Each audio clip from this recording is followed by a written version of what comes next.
Angel, it's nice to see you again, and you will be playing the Schumann Concerto today, right? The first movement. Yes. And okay, and just basically the exposition until the and the development until the recap of the first movement. Um, go ahead, start. Okay. Thank you.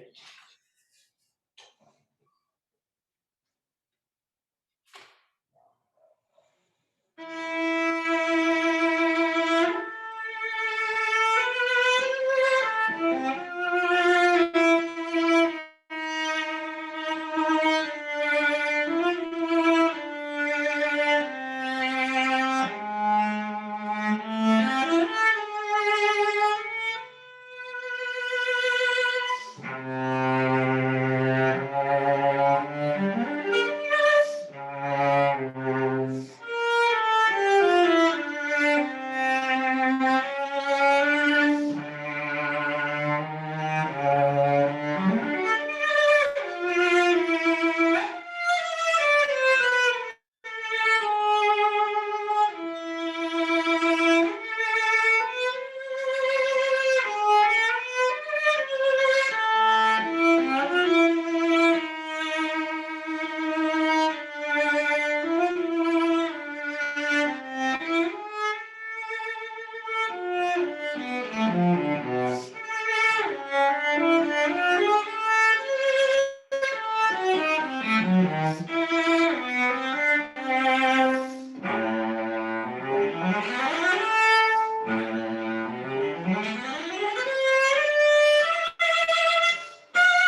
Now, Thank you.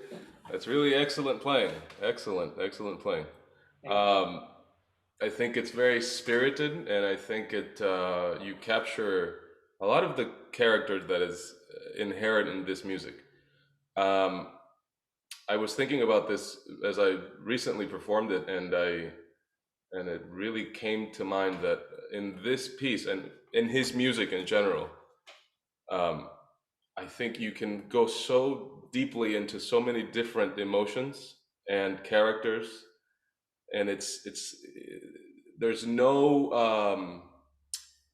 limit to how much you can do expressively. So, of course, he writes piano at the beginning. It's tough, you know, because it's a concerto, and so the tendency is that you want to play out, and so sometimes that piano ends up sounding, and it's a little too much, you know.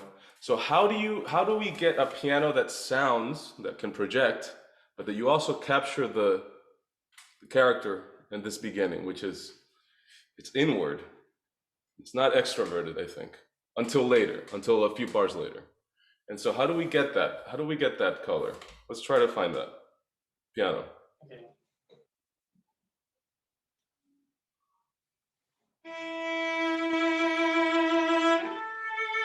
That's beautiful. The second bar is beautiful. I wonder if you can already find the color, prepare the color before. Warm up the string, warm up the hand too. Instead of, Okay. Okay. It vibrato from the beginning, right? yeah. Even still, it was late. Just really, even before you put the bow to the string, just already warm up the string. And then the sound is there.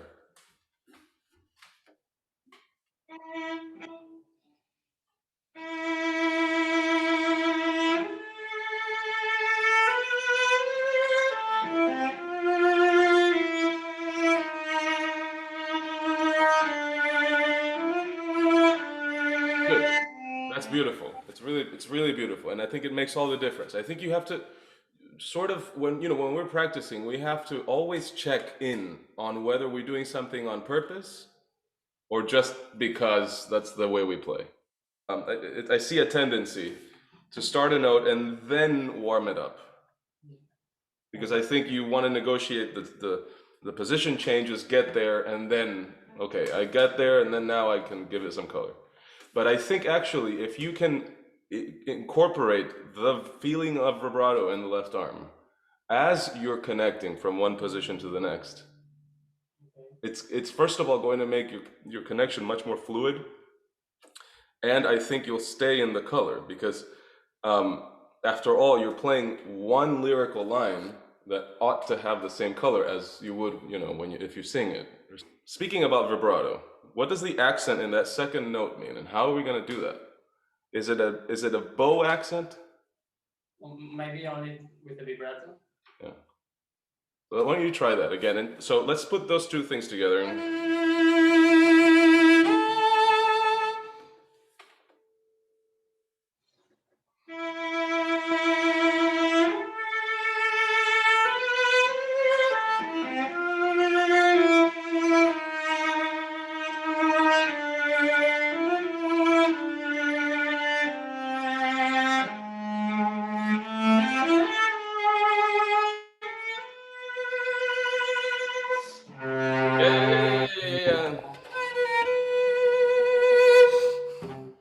Okay, okay. How about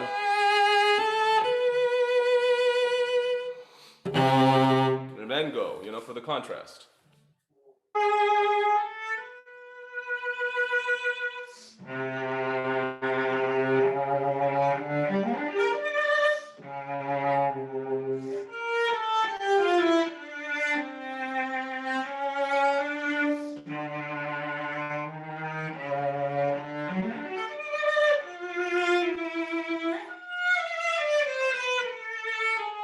Yeah, that's one of those. That's one of those. That's one of those moments where I understand that you have very polished playing, and that's the goal is to present something very clean and expressive.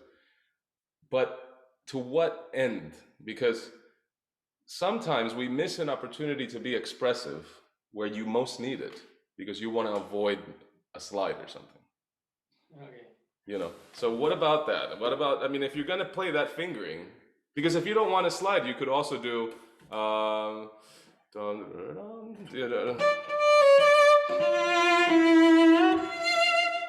you might as well just do that. Because if you don't want, nice. Okay. And it's also an expression of probably what the character is there. There's angst and there's some desperation and it's not happy and settled.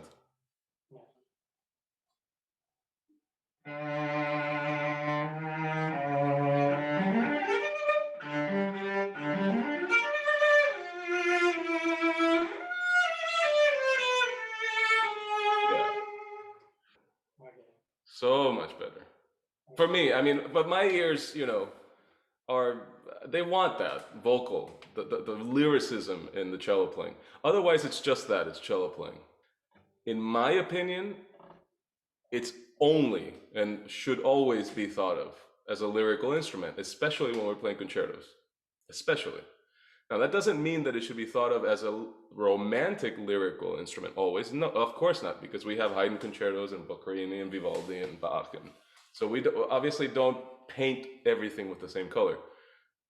But even in Bach, or even in classical and Baroque music, there are vocal ideas that apply, like the distance from one note to another, like in this case.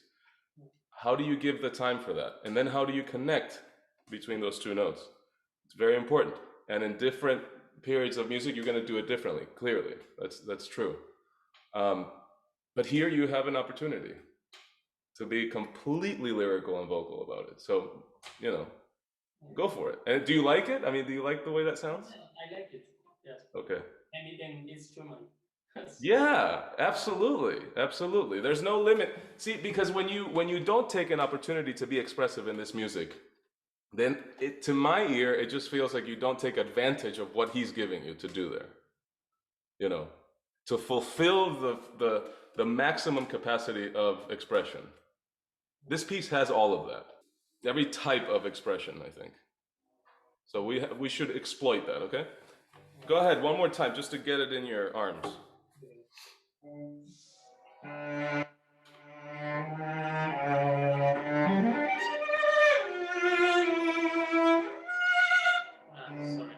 You know what? You're probably not gonna miss it if you open up. You're probably gonna miss it if you do this. And then when you'll notice actually that when you're not looking, you're feeling more of what the left and right arm are doing. And of course that means, you know, how much weight, how much speed at the moment of the connection. And we know that in a big connection like that, the bow is really the most important thing, not the left hand.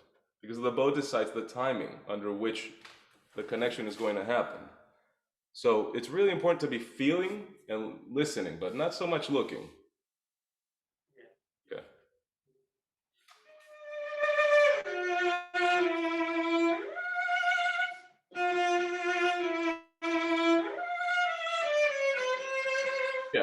But the rest doesn't matter. I mean, you can keep practicing the fingering, okay? That was just you messed up the fingering, but you got the connection, and it felt natural, and it felt vocal, you know. And so I think this is the way to go in this piece, looking for those opportunities, because there really are opportunities to become fully expressive. As I said in the beginning, I think that a lot of it sounds very good, Angel. It sounds really good, but I would love to hear much more characters. I'm not talking about contrast of dynamics or anything like that, because of course we have many sharp contrasts dynamically here, but more than that, I think you need to be convinced of what the characters are. I'll give you what I think in the beginning is, the first beat is always missing. So, it's unsettling. This is not something that's easy to feel, you know? It's not supposed to make you feel comfortable. So, and then the other thing is that I think we try to paint a whole idea from the very beginning until just before the tutti. So that I think is the one whole idea, one idea, with several phrases, but it's never ending, you know? There's never a rest there. So why don't you try that? Let's just go from the beginning. Try to put these things together and don't look, okay?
Yeah, I think it sounds really good again, but I wish it would sound like one from the beginning. It starts to build up anxiety and tension, and it's not released until that very moment. Yeah, but I think sometimes you mix the notion of rubato and you're trying to implement rubato, which I think is fantastic for this music especially. I mean, you know, romantic music wouldn't. It's not. It's not anything if you don't have that element, that of freedom. But I think we can find more places that really need it. So I have the feeling now that you're adding it to places that maybe don't need it so much.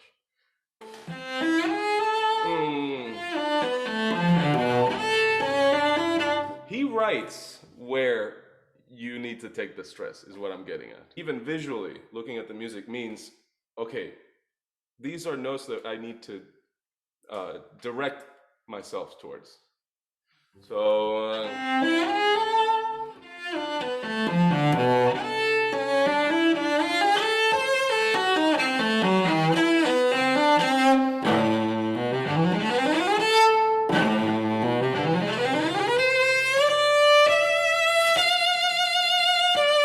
you know, and I don't know about, I don't know about that. I mean, if you can be really convincing about it, then I understand that you, but it could also be much more less triumphant and more painful, you know?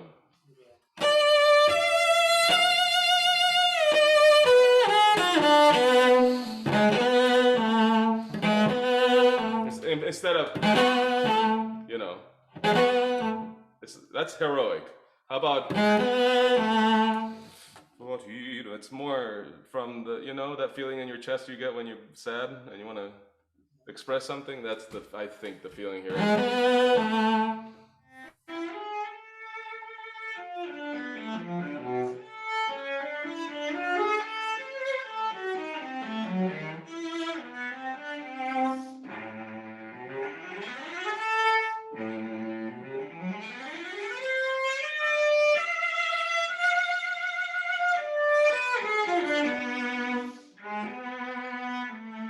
Yeah, that's really beautiful. I mean, that makes more sense to me, and I think it's less fussy. You know, it's less fastidious. Okay. Um, there's something more organic about the way the line flows now that wasn't there before when you took time on notes that are not necessary to take time on. Again, I have to ask you, try to find the piano here, because it's not forte, the whole thing, and it sounds all too much the same. So maybe, you know, you can play a little bit closer to the bridge and still call that a piano. It's the character that matters. It's not necessarily a volume issue. It's a color and character issue. So if you play with high tension and a lot of vibrato, then I get the impression that you want to create a forte, not a piano. So that's a forte piano. So now I have a crescendo, so now I'm going to crescendo.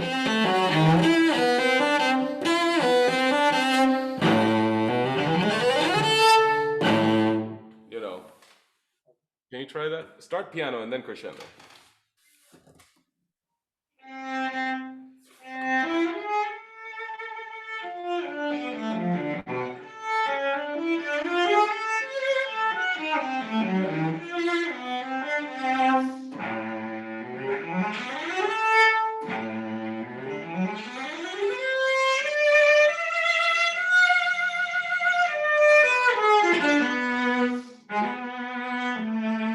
Yeah, how about that? That's much better, by the way. And then you can play around with that so that it suits the way you want to hear the line. But I think rhythmically it makes more sense. It makes more sense according to what's written, what the orchestra plays there when they interject in the line. So I think, what was I gonna say? Oh yeah, if you can, it'll be much more intense if you can slow down your fingers for the last three notes before the C.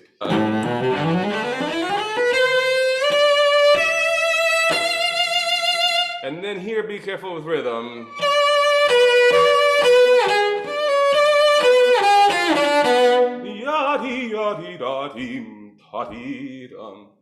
You know.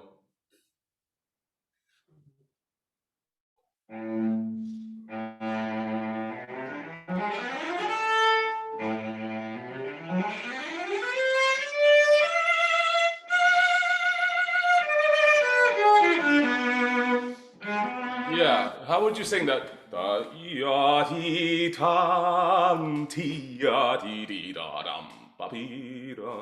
That's how I would sing it, but that's how I hear it. So I don't know how you hear it. Why don't you? Can you try?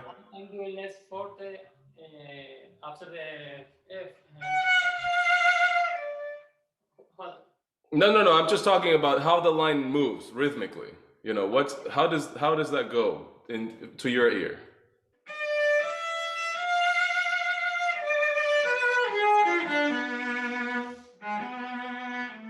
Oh, that's really beautiful. Yeah. I have to keep the same sound after the F. Yeah, the same sound, but also you know when you reach the top of this line, the way that it descends, I think it should be gradual. Okay. I don't think you can have, which you can do what you want. You know, there's no rule, but I think what sounds the best is that it comes down organically. It's sort of a law of physics. When you throw something up, there's a slight moment when it's doing this, but then it's going to speed up to come down. You know? Yeah. So let's try to find that flow. How does it flow down? Okay.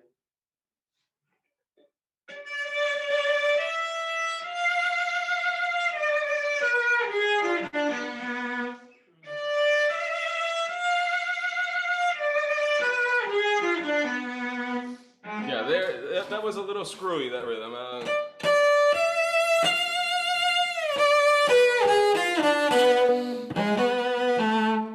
Try to make the rhythm simple, because there's no need to take any more rubato. You already took it.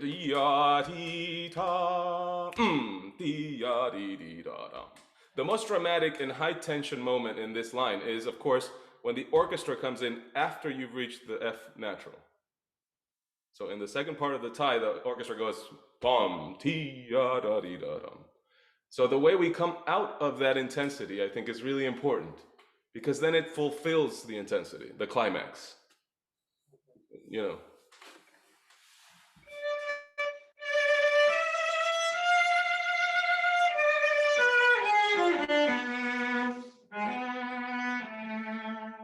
Yeah. Can you go on to? This is one of those places where I felt that rhythmically it was too free for no reason. You know. Okay. I'm not asking you to be square, of course not, but go towards where does the contour of the line take you?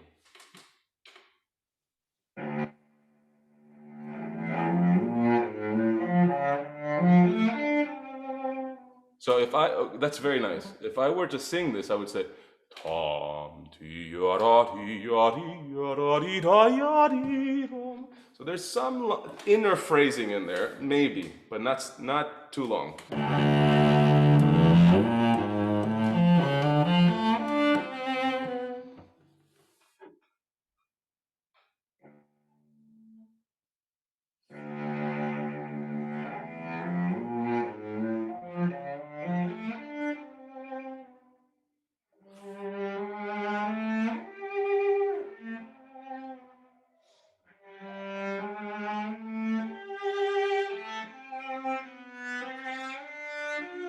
Okay, good.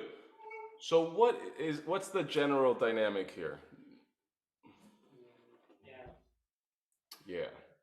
We need to know what the limits are of whatever it is we're doing. So how forte can you play but preserving a beautiful quality depending on what music you're playing? So what's the forte for this kind of music? What's the forte for this piece? You know, what is it in Bach? What is it in? They can't possibly all be the same, you know? And so that's one thing. But we also need to figure out how piano we can play. How many different colors can you create with a bow? That's what I think we should be doing in our practice. Experimenting with what your limits are, how you're going to create, you know, because in the moment of performance, of course, so many things can happen, and there's always going to be adrenaline, no matter how well prepared you are, and that's a good thing, because that gives a different feeling in the moment of performance. But that can also, how do I say this? I think the more prepared you are, the more that you've discovered about your own abilities and limits in this regard, the more you'll have to give, even in an improvised moment. So can you try? It's forte piano, right? So it's just, and then it's piano, everything.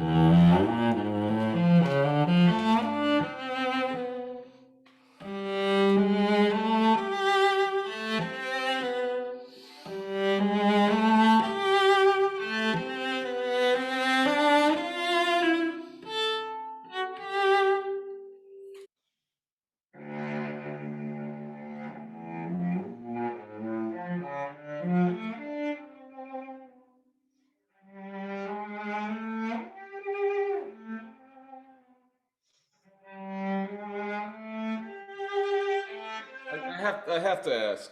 I didn't say anything 3 times already. Why? Why do you need that? I don't know. Maybe the color is beautiful, but It is beautiful. I agree with you. I think it is beautiful, but I think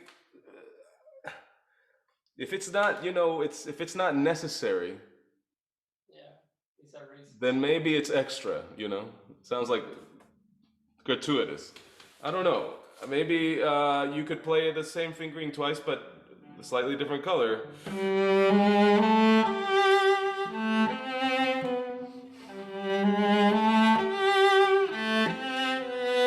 This is already different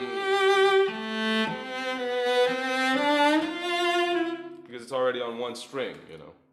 Maybe that's enough.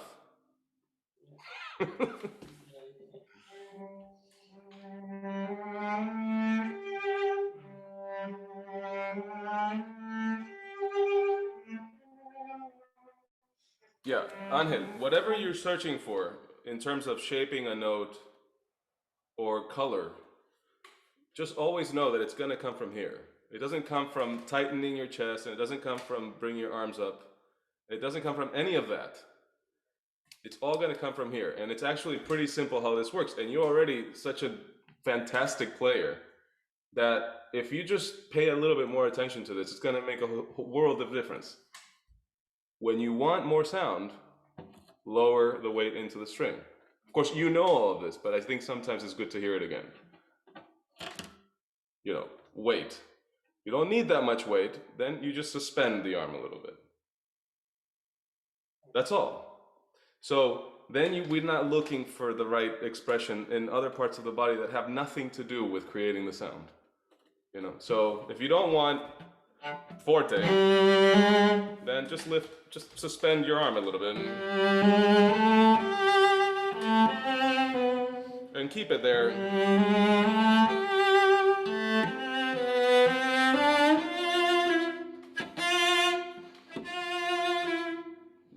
Try that.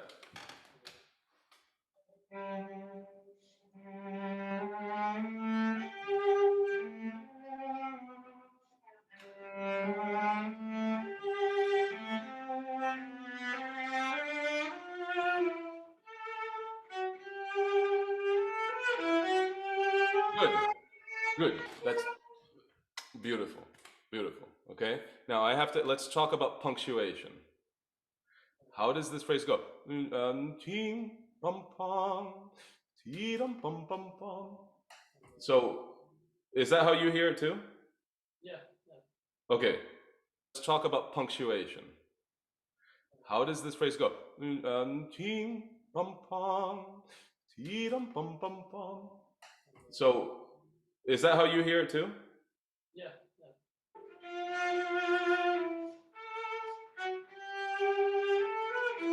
Yeah. Yeah, you see, this is, and it's totally normal because it falls on the weird part of the bow, but I think what we decided it was, right, phrasing wise, is. So the tendency is to do.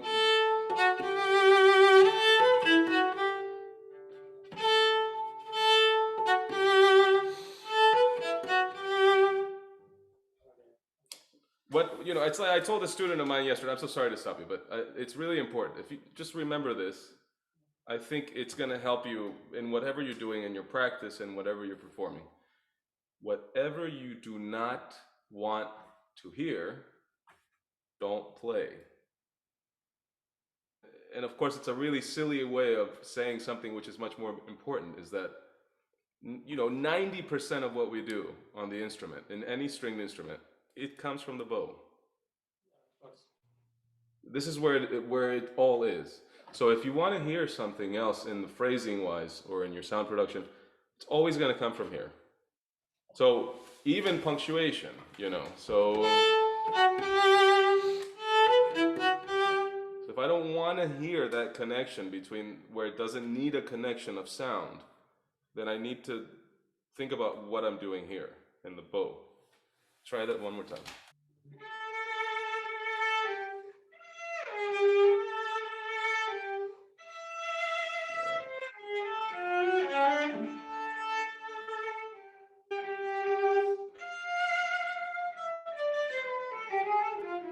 Yeah. So can I ask you a question? How do you find that note? What? How do you find this G? With my faith in God.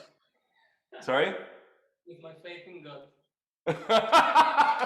With your faith in God. That's a good one. No, maybe I think in the A, because it's the Okay. harmonic note. Yeah. The Yeah. A. Good. No, I think in the A. In the harmonic. Yeah, that's perfect. You can also think about where the thumb is, Yeah. which is actually, it's preferable that you always think of which finger determines the position. Yes. And that even if we're playing a second, third, first finger, whatever, we think of that second. We think first of where the thumb is, because that's going to help stabilize the hand in that position. Okay. And then, of course, how do you think about where it should go if you're coming from nothing to relate it to? Well, you have to kind of memorize what did you play before this, and then find that as a point of reference. The higher you are in the string, the tighter it's going to be, right? So you have to find a place next to the bridge to play that, and try to get into the core of the sound.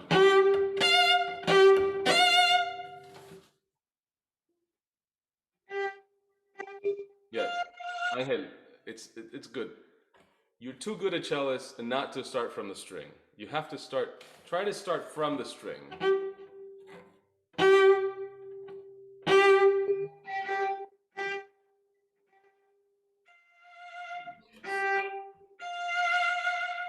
That's so much better. So much better.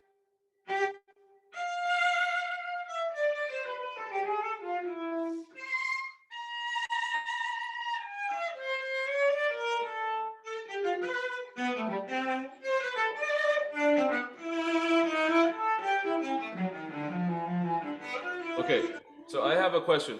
Is it yum ba bum pa ti da ta ta ta? Does it have to be sustained so much?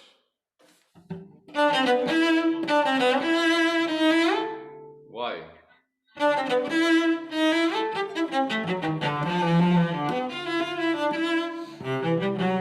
Again, I think it has to do with punctuation. So just think about that. Okay. It's the same character. Yeah.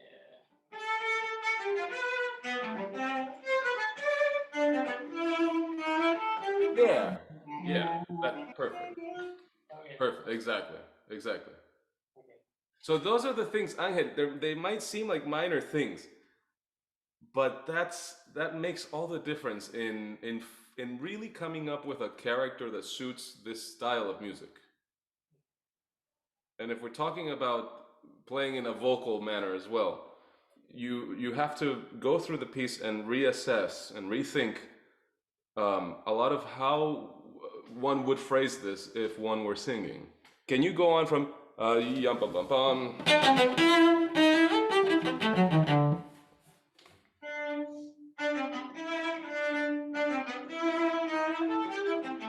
Okay, good. Is there a way we can find more horizontality, more body to these notes?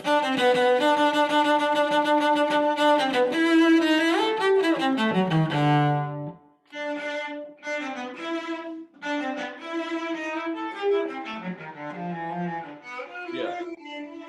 I don't know if we've talked about this in the past or if you heard it somewhere else, but I learned, and I think by now I'm very convinced about this, is that short notes don't sound so great at the frog. They just don't sound so great. And it takes so much more work to play them at the frog because you have to use your entire arm. So, what about farther out, where you can actually give them more horizontality? You use just your forearm. Just try that. A little bit more contact with the string and just try opening and closing your forearm a little bit more.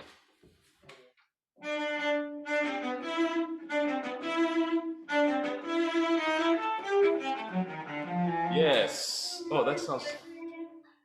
Yeah. That sounds better. It sounds very good. Very good.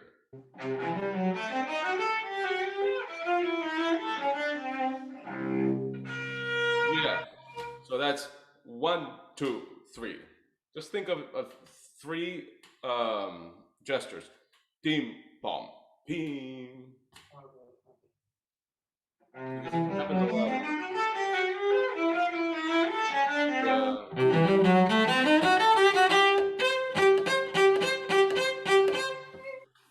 That's one of those things we have to learn if we can do or not. Can you reach a fourth in that nasty position? Because it's nasty here, right here. But you can do it.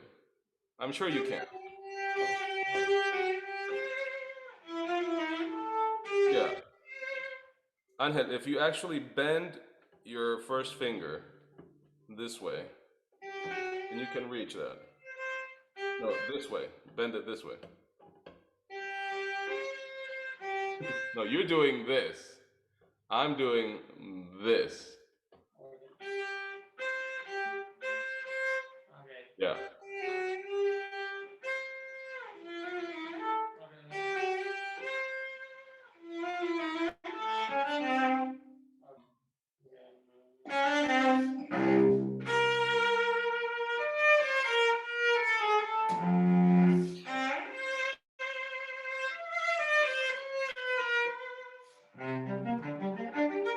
Yeah.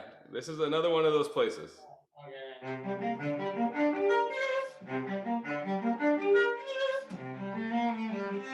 Okay. Now, may I ask you something?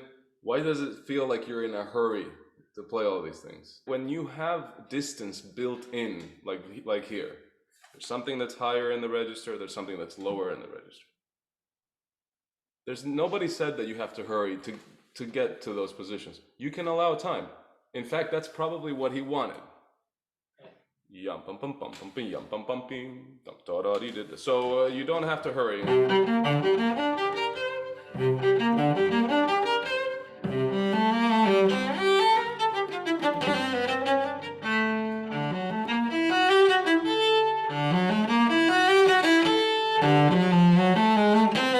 So just try that again.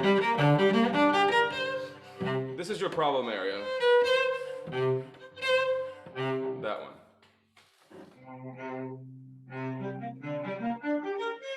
Yeah, let's try to find the right stroke here.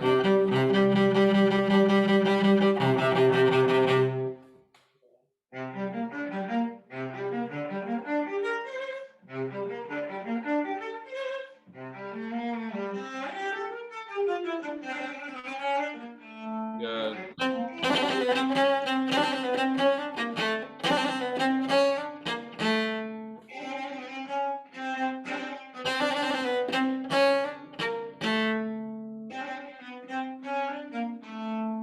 Yeah, that sounds good. Let's try this again.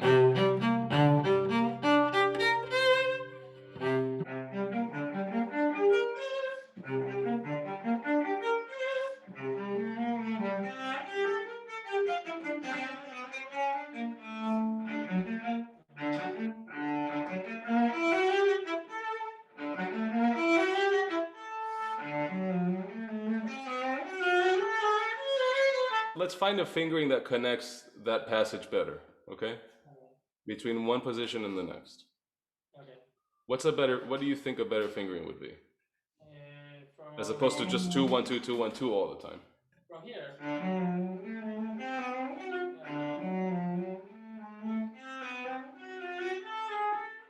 I know that's the fingering you're playing. I'm wondering if there's a fingering that would connect you. It would be better for connecting from one position to the next, because what you're doing now is, there's nothing wrong with that fingering. I just think there's one more possibility that might be more comfortable and more vocal, because this one is just jumping around. There's no connection between them. So what would be another possibility that could maybe give you that?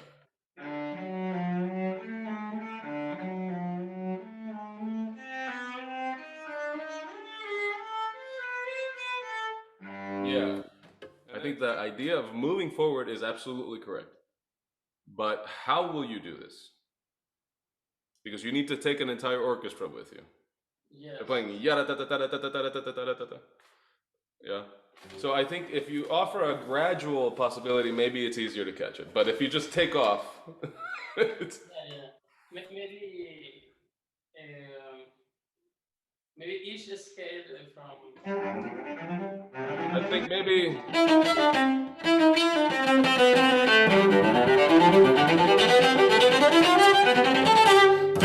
It needs to be somehow gradual, you know, and go towards the main notes. Yeah, each scale moves faster, right? More space, yes, absolutely. Okay, can you try using 2 times more bow for that scale, for each of the notes?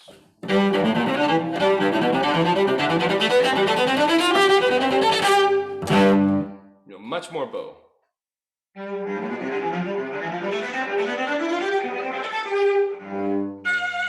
How about that? He writes a double G there. I think he writes that. Well, you might try it because it's good. It's more powerful than. Okay. Yeah, and then originally there's a.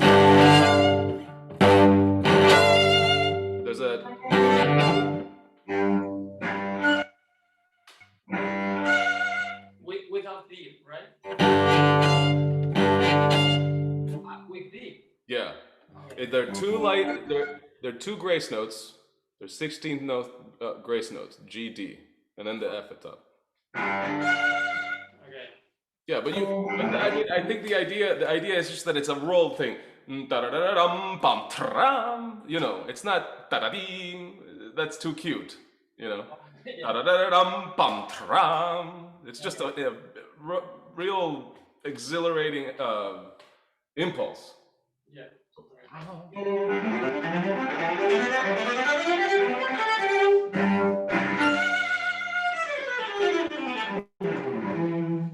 Good.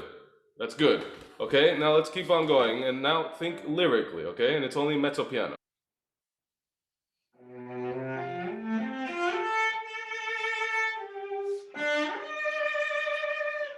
Yeah. Angel, it's slightly sharp, and I think it's because you're looking. Don't look.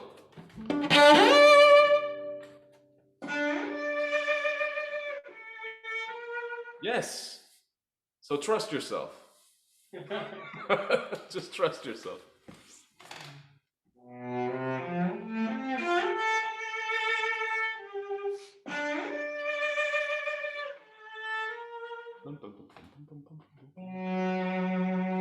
Okay, good. That's a forte piano. Forte piano.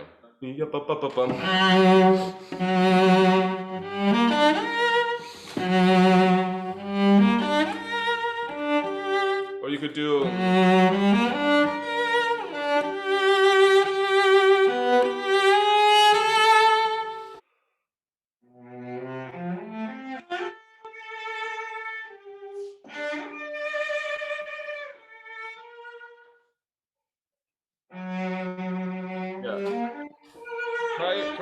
Try a fortepiano that's more into the string and not so, not a fast thing. I don't think it's like, I think it's okay,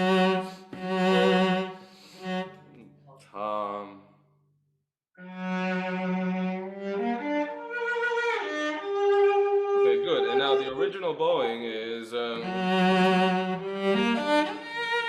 that's the original phrasing.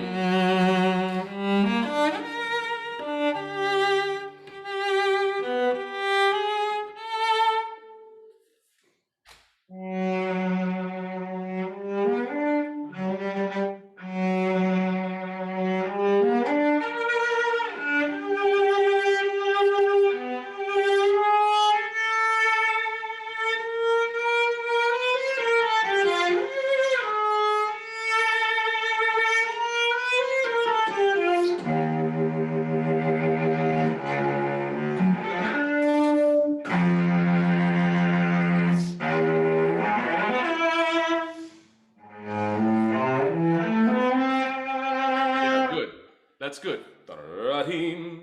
Forte. Now back down. This is one of those moments where we have to organize. Yeah. Organize the characters. It's piano there.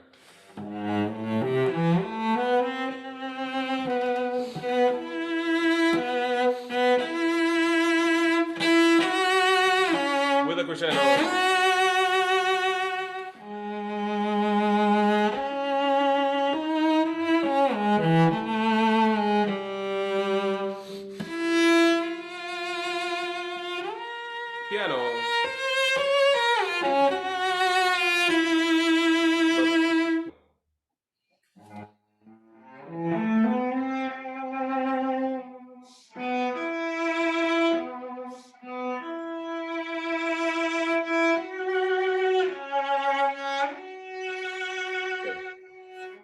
It seems, I think the expression here is more breathless. Like you. Let's try to find that in the bow. So.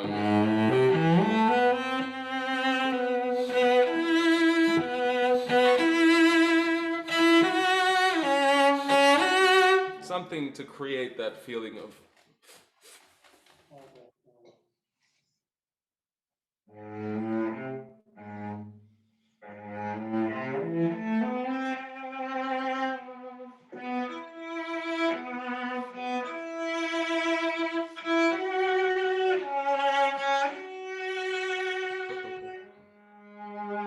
Yeah, you have to change the character completely.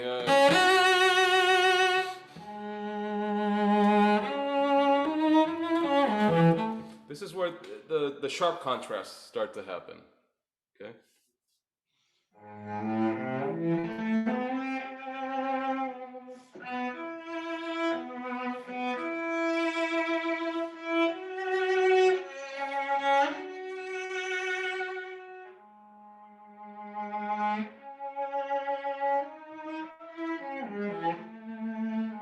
Yeah, good. I don't know if you're aware of this, but when you played this. Okay,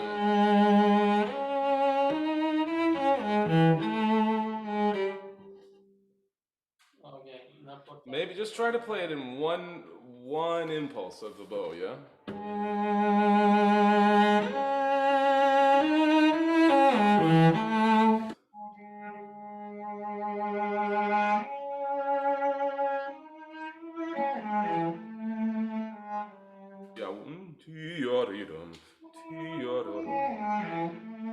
Yeah. Yeah.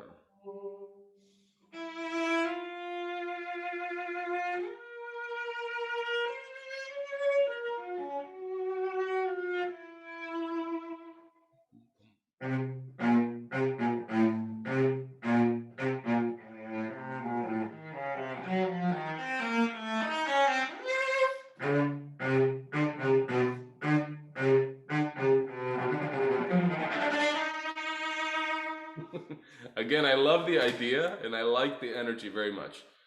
But the violins join you. So if you just take off and they've been playing in a different tempo, they're not going to catch you. Okay?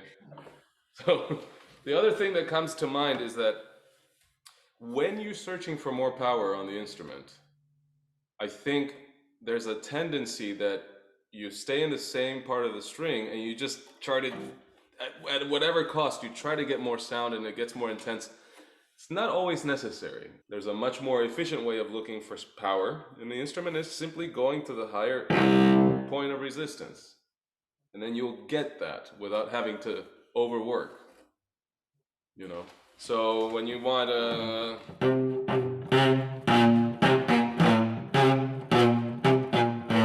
just go higher in the string. Try that because you've been playing that here so far.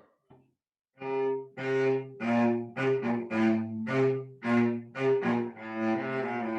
Now I have a question to ask you, and I know we've talked about this at length before, but if you actually let your thumb bend, when you put weight into the string on the bow, put weight into the bow and the bow puts it into the string, all the fingers have to react, not just these four, the thumb too.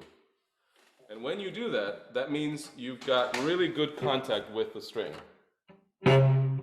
If you do this, you don't have that contact.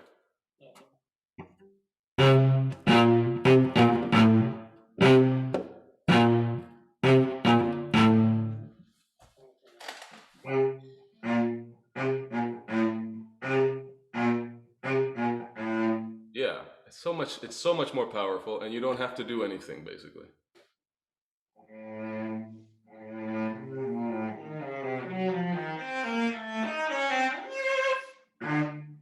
Yeah, one more time.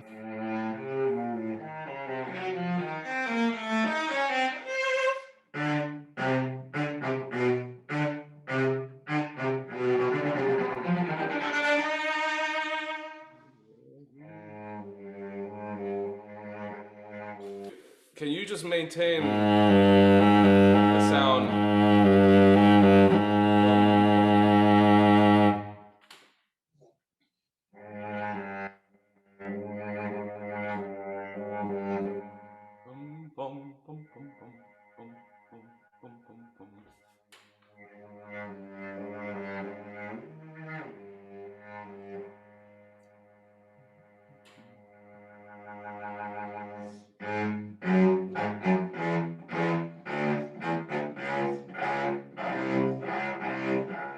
Yeah.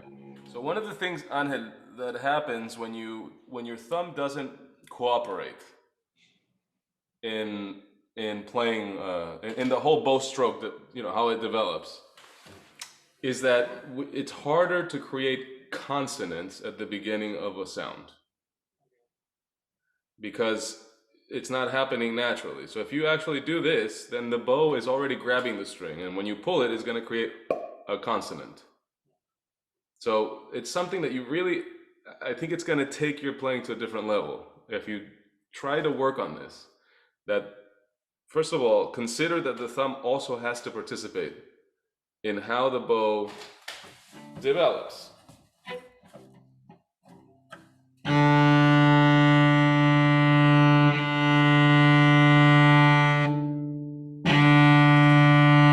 Then it straightens out. It's never in, what I'm trying to show you is that the thumb is never in one fixed position.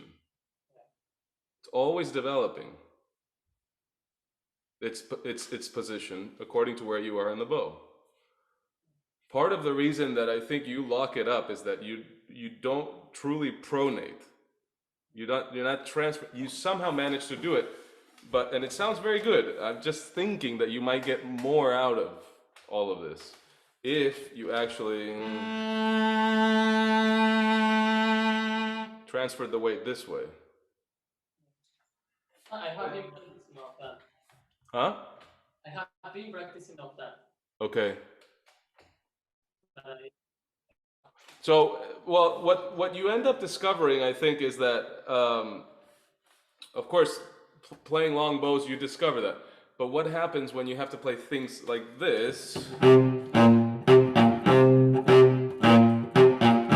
What it makes you realize is that, okay, I better learn how to release more quickly so that I can catch the string again. That's all it is. So what we need to figure out is, okay, I need to catch the string here, release it so that I can, why? Because I have to catch it again. Release. Release.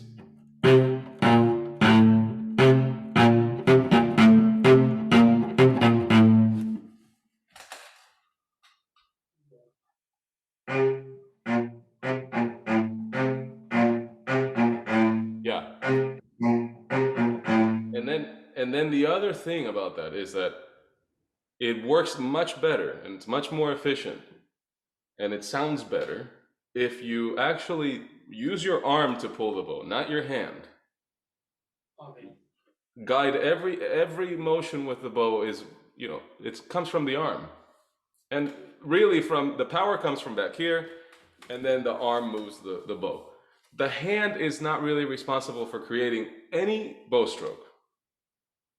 Violinists use collé sometimes, that business.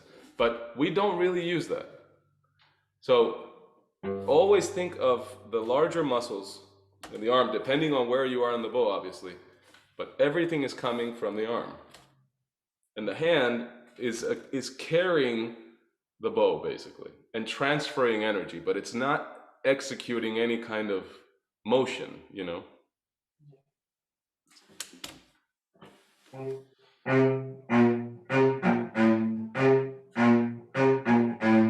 Yeah, that sounds a million times better. Sounds way better. Because before you were doing...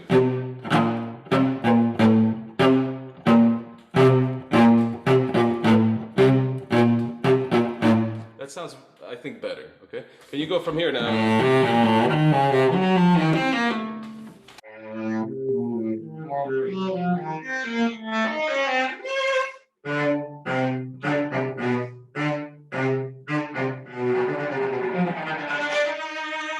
Okay, good, good. And then let's go to...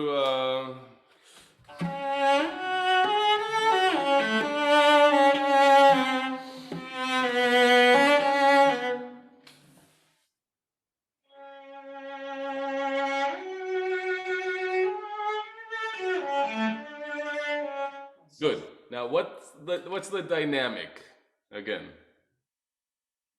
Here I have forte.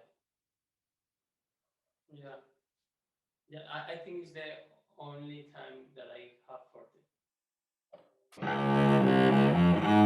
This is piano. Bum bum bum bum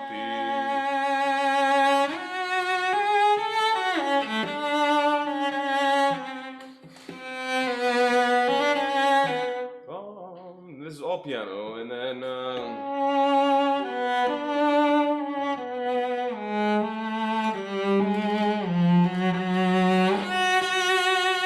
you have sforzando again, piano.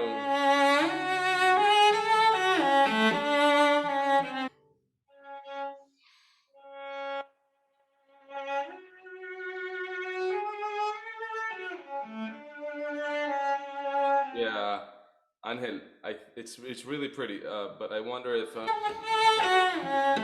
that time that it takes to go through those three notes, it's so much nicer if it's a little bit more. Take a little bit more care for that, okay?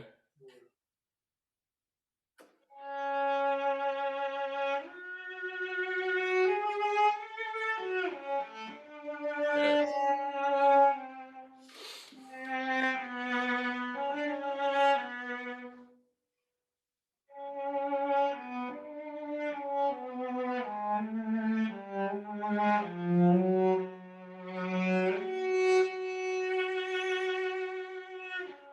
I've always thought of that place of the triplets. It's a suspension in time, the way that that's written. So there's no. I think we have to give in to that character, and not try to play any faster. And definitely don't try to play, because it's a suspension. We lose notion of time here, just for those two bars. So.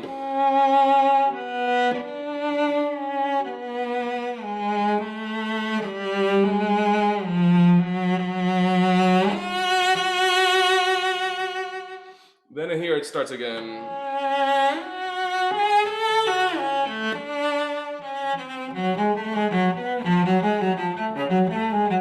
All this is piano.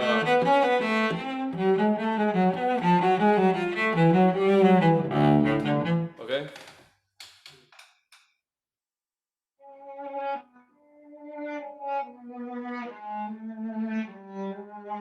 Yeah, that's beautiful. Try to make what I think I'm asking for is that the one note that's ti ya ti ti tom, that it's as long as you can make it, because then you'll get that feeling of suspension. Don't rush.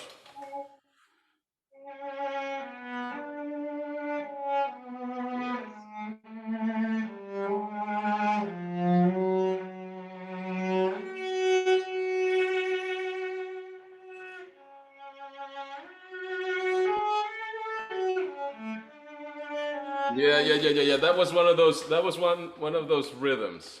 Ta dee dee ya dee ta dee.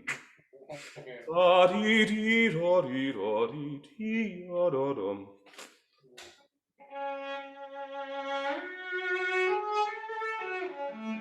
Yeah, I think it has to do. You know what? I think you have the intention of playing the rhythm nicely and simply, but the way you're using the bow makes you play it unequally, unevenly, rather. So.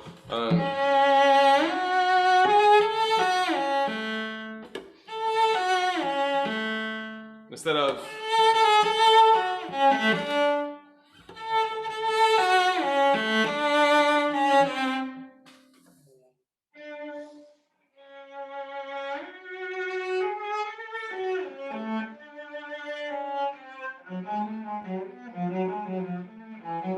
Sorry.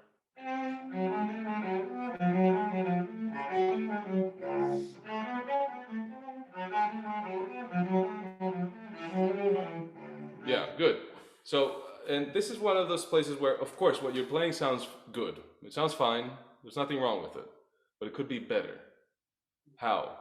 Because we can pay more attention to where we're pronouncing things. Where are you articulating?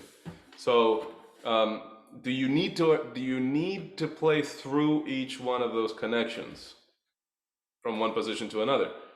It's nice sometimes, but maybe not every time, you know. So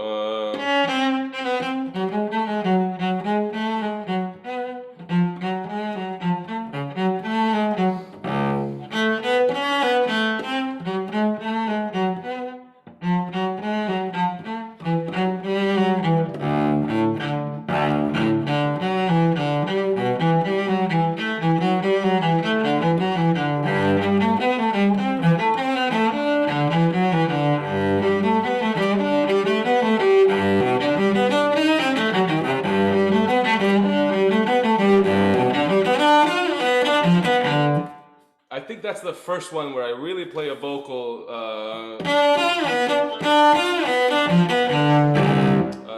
connection. Just think about that. It's all here.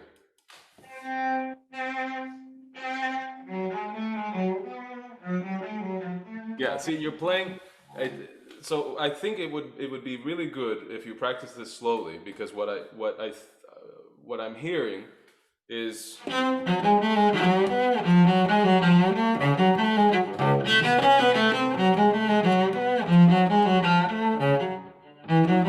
You know what I mean?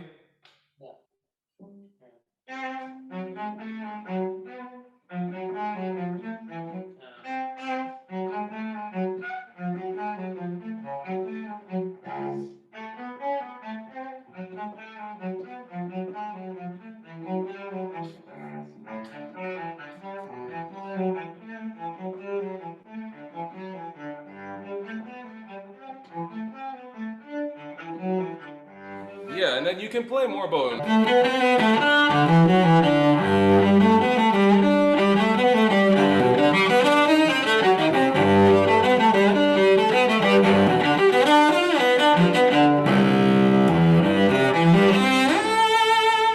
Okay?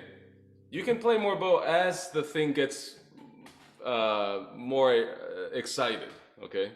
But what I'm asking you to do is that you should be able to control when you need to hear a lyrical connection and when you can avoid it, so that it's not automatically just one way, that it's all gonna be heard.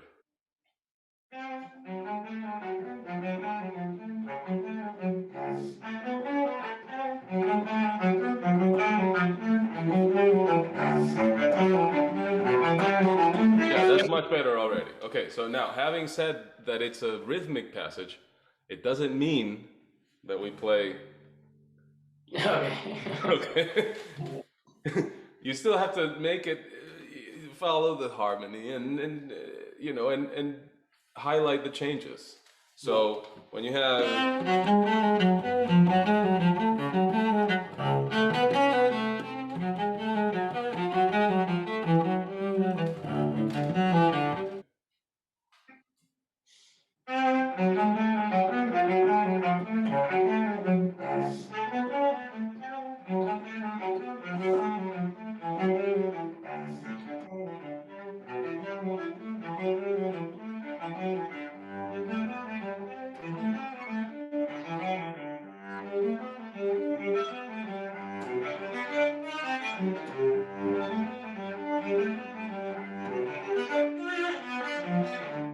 Sorry.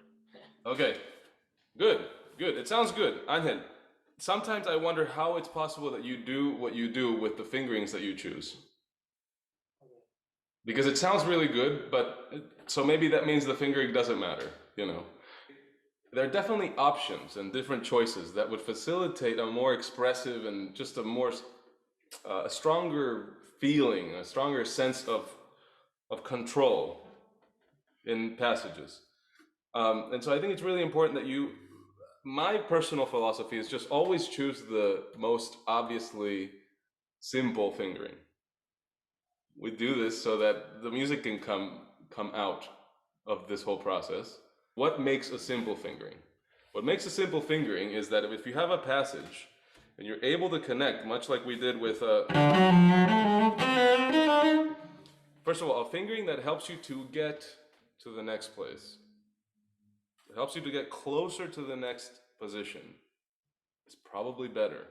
When you're going from a low position to a high position, you try to go from the higher fingers, 3 and 4, to the lower fingers. Because when you go from here to here, look at what the arm wants to do. The arm wants to do that. So it makes sense that you would then go from higher fingers to lower fingers. And then vice versa. From high positions, we go from the lower fingers to the higher fingers. That's just a tendency, okay? If you can do it that way, do it. If you can't, there's always going to be an exception to every rule. So then, then what you want to try to do is shift on the same finger, or if you have to do something like this, which we always have to do, going against that sort of rule, then make it an expressive fingering. Try to navigate the fingerboard moving in the small steps. Okay. The other thing to avoid is shifting with the same finger many times, or back to back. Like, you never would do that. You would do something. You find a different solution. Okay, so try, and then the second one. What was this?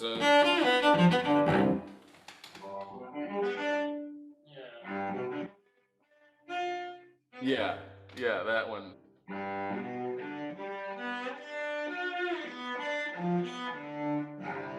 Yeah.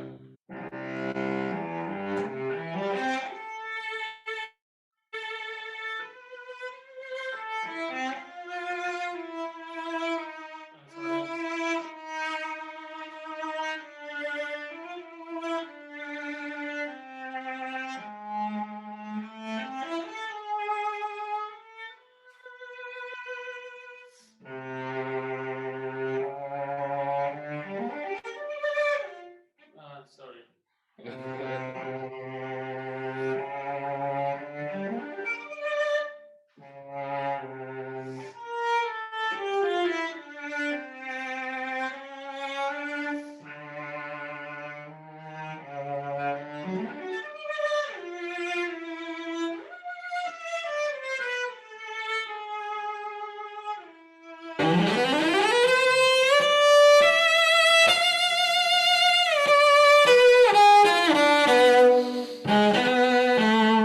Something like that, I think.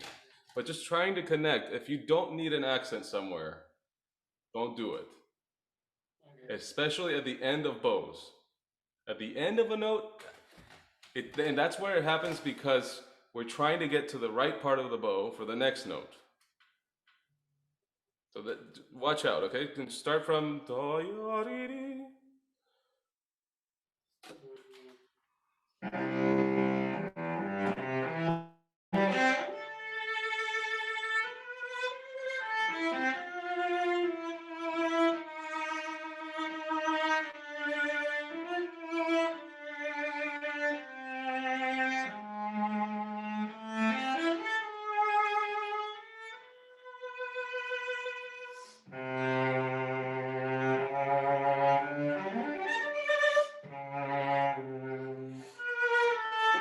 How about that? Let's do that again. Do that again.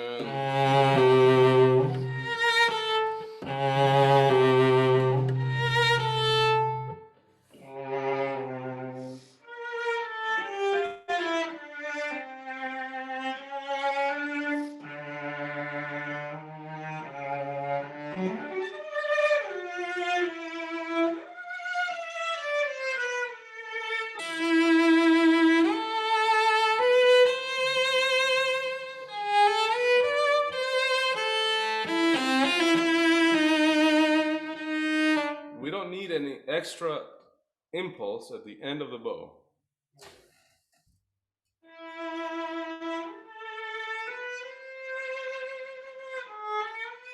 Yeah, it's there. It's there. It's right there. No, before. So just play. Just that.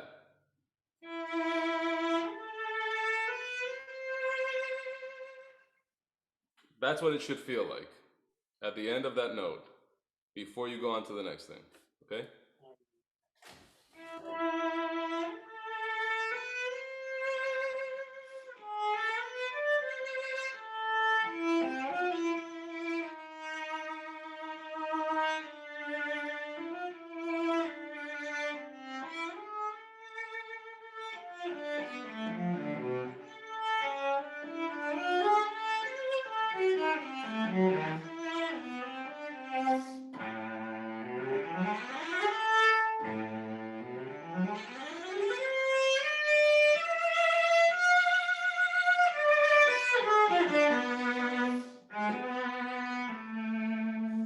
That's beautiful. That's beautiful.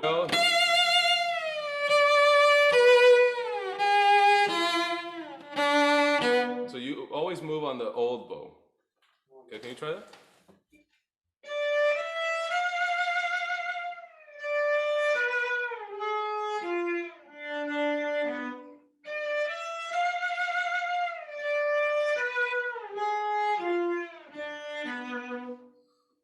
Yeah. Okay, and then take away the sliding. Now just don't slide, but it's the same feeling of the timing. Okay.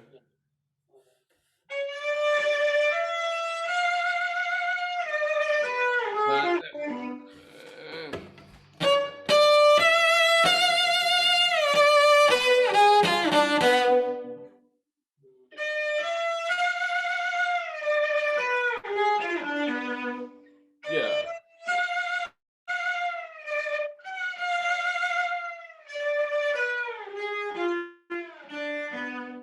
Yeah. Exactly. Exactly. That's how you practice it, and then you decide how much of that connection you want to hear between two notes.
Yeah, yeah, already, so much better.